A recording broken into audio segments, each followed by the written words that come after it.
Consider a billion-dollar oil refinery. Thousands of valves, sensors, and pumps operate in tight coordination to process hundreds of thousands of barrels of crude daily. If every one of those field devices reports back to a single centralized computer brain, you create a massive vulnerability. If that central controller crashes due to a software glitch or a hardware fault, every connected pipe and valve instantly loses its instructions. You get a cascade of alarms and an immediate total plant shutdown. To solve this single point of failure problem, engineers developed the Distributed Control System, or DCS. Instead of relying on one giant brain, a DCS physically and logically splits the processing power. Control functions are divided into smaller, autonomous area controllers located across the different physical zones of the plant. To keep the entire facility synchronized, these independent nodes are linked together.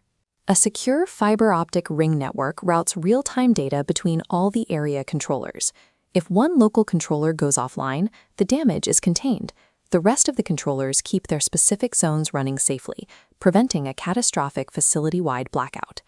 Managing the data from thousands of dispersed sensors without overloading the network requires strict organization. This diagram shows the 5-tier automation pyramid used to structure a DCS. Down at the base is level 0.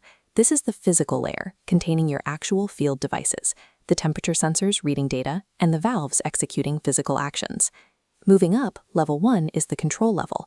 This is where the distributed local controllers sit, receiving that raw field data and making real-time, split-second logical decisions. Above that is level 2, the supervisory level. Here, human operators sit at human-machine interface, or HMI stations. They monitor the ongoing processes and manually adjust parameters when necessary. Level 3 is the manufacturing execution system. This layer steps back from immediate machine control to handle historical data logging, quality control monitoring, and daily production scheduling.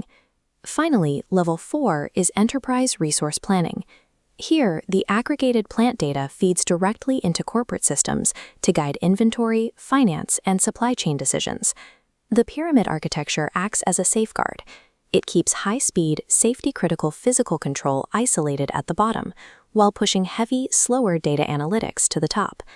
When designing an automated facility, engineers face a critical choice: determining which processes need a full DCS and which simply need a programmable logic controller, or PLC.